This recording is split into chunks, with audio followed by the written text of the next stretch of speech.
the current geopolitical landscape is driving a need for America to create our own drones. So being able to control our supply lines and being able to manufacture organically is a strategic game changer. The U.S. has lagged behind China and our adversaries for a really long time in the drone industry. Our manufacturing capability has not been as good and we haven't been able to innovate as quickly. I think Skydio is really changing that paradigm.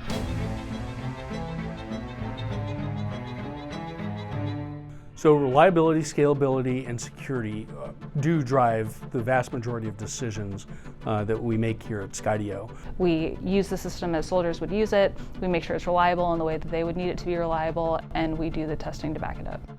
We're validating every single feature, every single flow that could happen to a user, nominal or off nominal, and making sure the experience is as seamless as possible.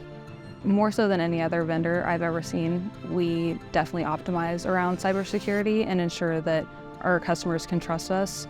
Some of the things that we've done are secure boot, NDA compliance, encryption, and keying on all of our hardware.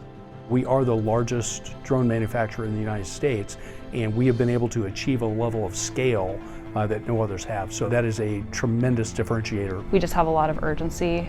We have the resources and the staffing and the structure to be able to execute things quickly and turn them around in the time frame that customers actually need them. I think we at Skydio are in a great position because of our dual use nature. We can iterate faster in the commercial sphere than we can in the government sphere. And we're able to take some of those learnings and move them over to the military or the defense aspects. The rapidity at which that can happen is phenomenal at Skydio. Being a soldier, being with soldiers, having family and friends that are still soldiers, I'm just very, very pleased that the people that I care about and the U.S. and our allies are able to get these capabilities as quickly as possible. We're able to really hear the problems that they have and be a voice for the capabilities that they need.